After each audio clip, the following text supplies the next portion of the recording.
Halo semuanya, jadi pada video kali ini saya akan menjelaskan mengenai query dasar dalam bahasa SQL atau dalam SQL. Nah, sebelumnya perkenalkan nama saya Niputu Tiara dengan NPM 211506 dari kelas PSTIB. Baik, langsung saja. Jadi untuk pengenalan query ini kita menggunakan XMPP dan juga CMD. Langsung saja di sini dibuka dulu untuk XMPP-nya. Kemudian jangan lupa untuk klik start pada Apache dan juga start pada MySQL. Nah, apabila sudah dimulai seperti ini atau sudah selesai tombol startnya sudah berubah menjadi stop, kita langsung saja masuk ke CMD melalui tombol shell yang ada di sini. Nah, baik, ini adalah tampilan dari CMD. Jadi pada video ini, atau pada pengenalan query dasar SQL ini, saya menggunakan contoh kasus. Nah, di mana di sini saya akan menggunakan beberapa query dasar dan contoh kasusnya itu mengenai tabel mengenai database perpustakaan, di mana dalam database tersebut terdapat 3 tabel, yaitu tabel anggota, buku, dan juga peminjaman. Baik, mungkin bisa langsung saja. Jadi di sini kita masuk dulu ke SQL-nya, di mana kita bisa mengetikkan mysql.x ini adalah username yang saya gunakan. Kita akan langsung enter saja. Nah, di sini sudah seperti ini. Maka kita sudah berhasil masuk ke dalam MySQL. Baik, jadi yang pertama-tama kita bisa show database. Show database. Jadi ada dalam XMPP kita atau dalam database kita. Di sini saya sudah memiliki database perpustakaan. Karena saya ingin membuat yang baru, jadi saya hapus database perpustakaannya. Database perpustakaan dengan menggunakan query drop database. Apabila query sudah oke, maka ketika kita show database lagi,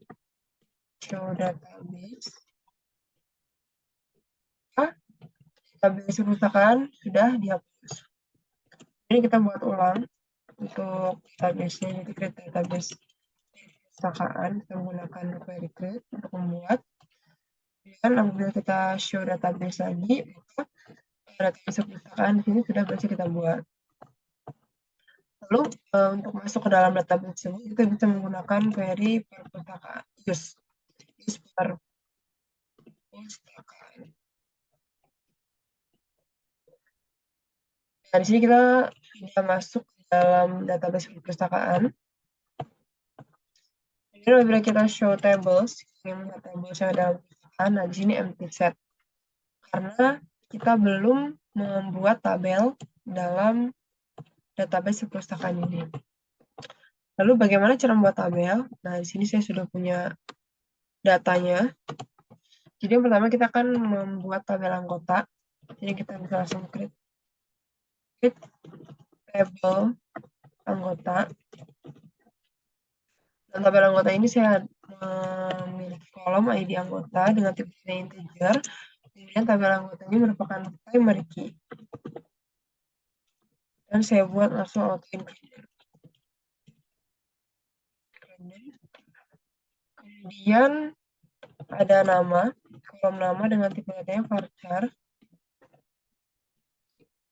Panjang stringnya itu saya menggunakan 255. Lalu alamat dengan tipe data yang sama itu varchar, panjangnya 255. Lalu yang terakhir adalah nomor telepon. Tipe datanya integer.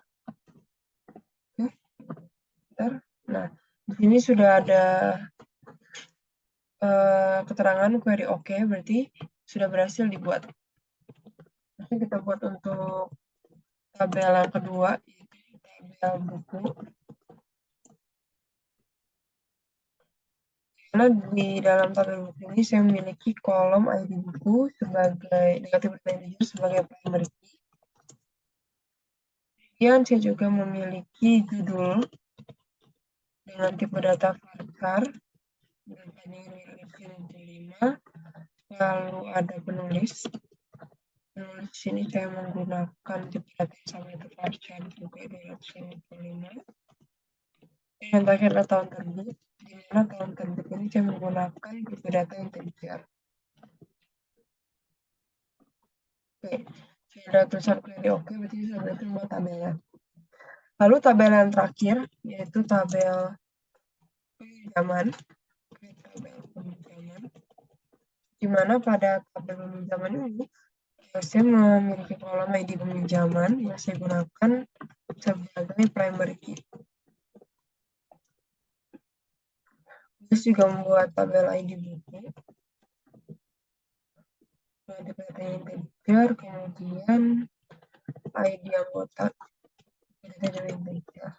Nah, ini saya membuat ID buku dan ID anggota di mana saya membuat relasi foreign key. Saya menjadikan ID buku dan ID anggota ini sebagai foreign key. Foreign key jadi foreign key ini menghubungkan antara kolom pada tabel satu tabel dan tabel lainnya. Di sini di tabel anggota saya sudah punya ID anggota sebagai primary key dan di tabel peminjaman saya menjadikan ID buku itu sebagai foreign key yang menghubungkan antara tabel peminjaman dan juga tabel anggota. Begitu juga dengan tabel buku, di sini saya memiliki ID buku sebagai primary key yang dimana pada tabel peminjaman saya menjadikan ID buku itu sebagai foreign key. Nah, untuk inisialisasi foreign key-nya, kita bisa menggunakan query foreign key, kemudian ID buku, referensi. Jadi referensi maksudnya kita referensi dari foreign key-nya, itu adalah tabel buku, di mana referensinya diambil dari kolom ID buku. Nah, sama untuk ID buku tadi, untuk ID anggota juga dijadikan foreign key, dan referensi dari tabel anggota dan kolom ID anggota. Jadi saya punya tanggal peminjaman dengan tipe TD dan juga tanggal pengembalian dengan tipe TD. Oke. Nah, kalau sudah oke, berarti sudah berhasil membuat tabel pinjaman. Kita bisa melihat tabel yang sudah kita buat dari show tables. Nah, di sini tidak muncul tabel di mana tabel ini menunjukkan tables in perpustakaan atau tabel yang ada dalam database perpustakaan. Di sini saya ada tabel anggota, buku, dan pinjaman. Lalu saya akan memasukkan data-data yang sudah saya punya. Ini akan saya masukkan ke dalam tabel anggota. Baik, mungkin langsung saja kita, untuk memudahkan kita deskripsikan dulu tabelnya. Dan di sini saya punya ID anggota, integer, sebagai primary key, dan sebagainya, nama, alamat, juga nomor telepon. Untuk query-nya, kita dengan query insert into. Nama tabelnya adalah tabel anggota. Dan di sini kita buat ID anggota, nama, alamat, dan nomor telepon.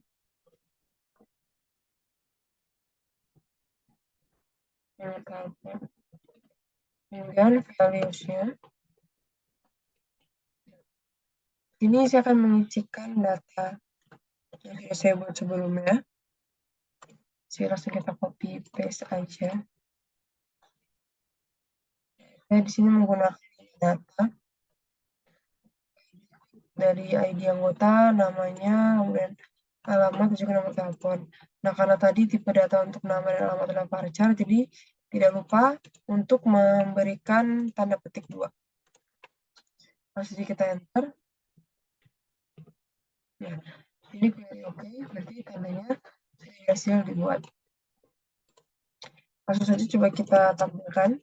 Kita menggunakan query select.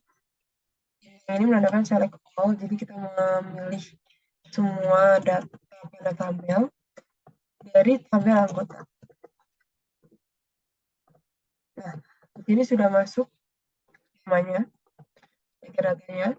Nah, kemudian di sini juga kita bisa lihat, tadi saya menggunakan auto increment pada ID anggota. Nah, auto increment digunakan untuk secara otomatis akan mengurutkan ID anggota dari yang terkecil ke yang terbesar. Nah, di sini tadi saya masukkan data secara acak, tapi setelah dimasukkan ke dalam tabel, karena ID anggotanya adalah increment, maka secara otomatis akan terurut seperti itu. Baik, lalu untuk selanjutnya kita akan memasukkan data pada tabel buku. Mungkin kita bisa lihat dulu tabel bukunya. Nah, di sini kita akan memasukkan data-data tabel buku, di mana di sini kita akan memasukkan pada kolom ID buku dengan tipenya integer, judul, penulis, dan juga tahun terbit.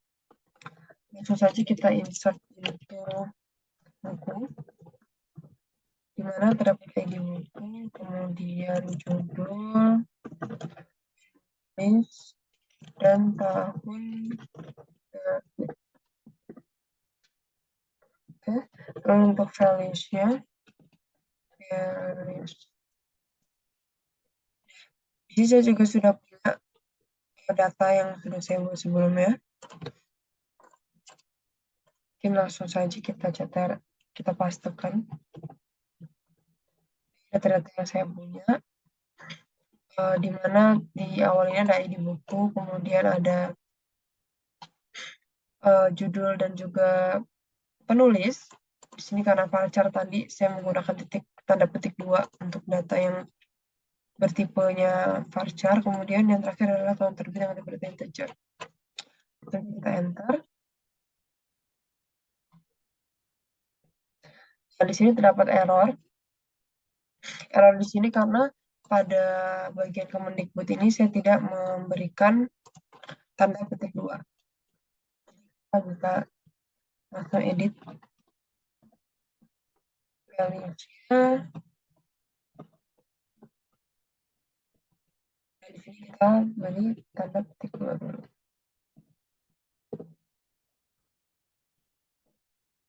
Oke, query-nya sudah oke, berarti sudah berhasil. Nah, jadi apabila kita select all, maka akan tampil data-data dari buku circle from buku. Nah, ini datanya. Kemudian lanjut ke tabel yang terakhir, yaitu tabel peminjaman. Kita deskripsikan dulu tabelnya. Oke.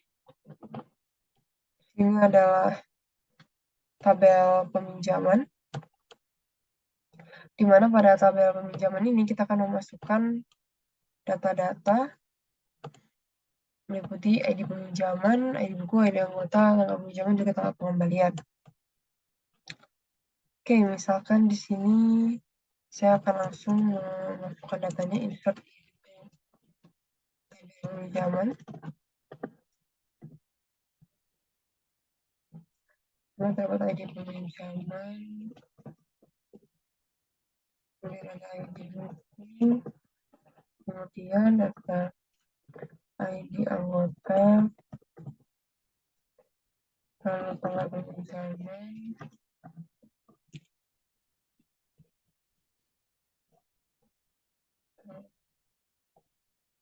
peminjaman, dan tanggal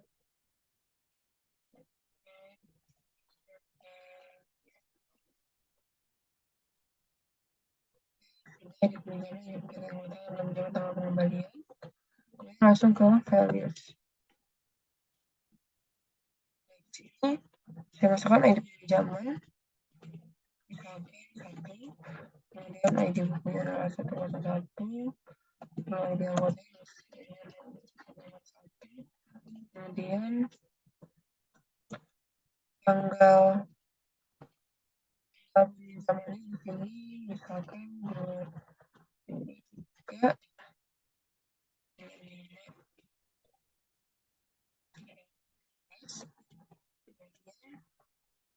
pembeliannya kita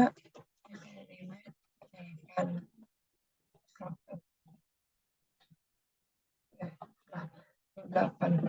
Oke, langsung aja kita enter. Nah, sama yang tadi, misalkan di sini ID pengajuan 2, kemudian ID bukunya 103. Kalau misalkan masih sama dan tahap peminjaman dan tahap pengembalian masih sama, yang ketiga, jadi untuk data ini saya buat secara acak, tidak menentukan. Misalkan di sini tanggal ya kita samakan saja, kemudian ya 100 1 NPM-nya 03 misalkan NPL 0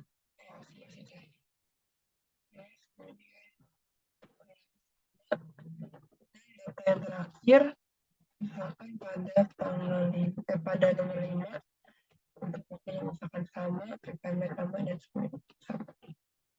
Titik tanda petik 2 bisa dibuat. Di sini coba kita select all dari tabel peminjaman. Nah, di sini keluar data-datanya. Ada tabel peminjaman. ID sesuai dengan ID buku dari anggota, tanggal peminjaman dari tanggal pengembalian. Oke, untuk selanjutnya kita akan coba query. Misalkan kita akan mengupdate data pada tabel buku, di mana saya di sini akan mengeset tahun terbitnya menjadi 2021 pada buku yang ID bukunya 103.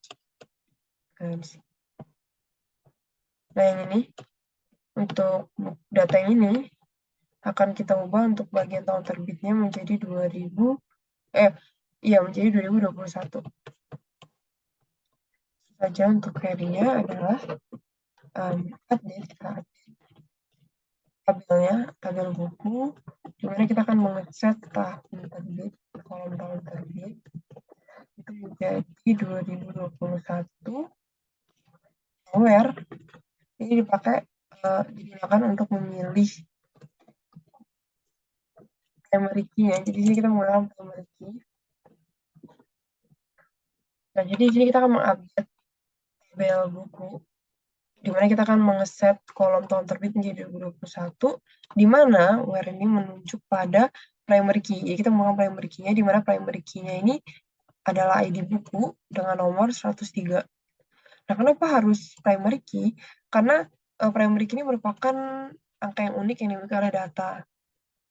Jadi, kalau misalkan kita menggunakan data lain, misalkan bukan primary key, itu akan kemungkinan ada yang sama. Dan itu bisa menyebabkan error pada SQL. Oleh karena itu, pada query where, di sini kita harus menggunakan primary key yang bersifat unik. Jadi, hanya merujuk pada satu data. Oke, misalnya kita enter. Nah, lalu kita select all. Kita lihat perubahannya, select all from buku. Ini kita lihat pada tabel awal di sini, ID buku 103 dengan judul struktur data ini tahun terbitnya 2020. Tapi setelah kita update di sini menjadi tahun terbitnya 2021. Seperti itu. Oke, lanjut untuk selanjutnya, misalkan di sini saya mau mengubah tabel anggota. Kita akan mencoba mengubah tabel anggota. Di sini kita gunakan alter table. Tabel anggota di mana kita akan menambahkan kolom prodi dengan tipe data varchar yang seringnya adalah 30. Nah, di berikutnya buat tabel dengan nama anggota tabelnya. Di sini add ini adalah kita akan menambahkan kolom baru. Di sini saya gunakan kolom prodi yang tipe datanya adalah varchar sepanjang 30. Selanjutnya kita enter.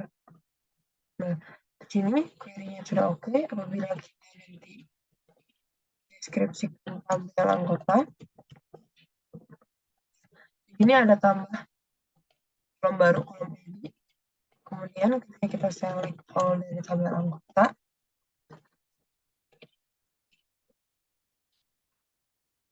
nah di sini akan muncul prodinya, tapi karena tadi belum kita masukkan, maka prodinya di sini akan bernilai 0. Nah, contohnya misalkan kita masukkan insert into, masukkan misalkan kita insert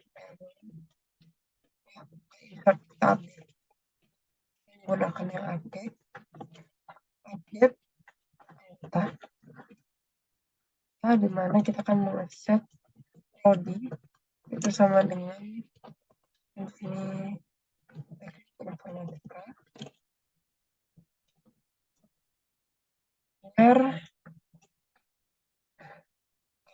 jadi anggotanya sama dengan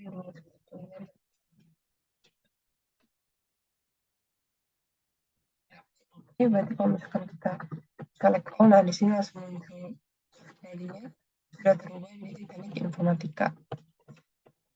Oke, nah mungkin itu saja query-query dasar dapat saya sampaikan pada video ini, di mana di sini kita sudah belajar bagaimana cara untuk menghapus database, kemudian membuat database baru, lalu membuat tabel, memasukkan data pada tabel, lalu kita mengupdate tabel menggunakan alter table untuk mengupdate tabel yang tadi dengan menambahkan di sini saya pakai contoh kasusnya menambahkan prodi pada tabel anggota.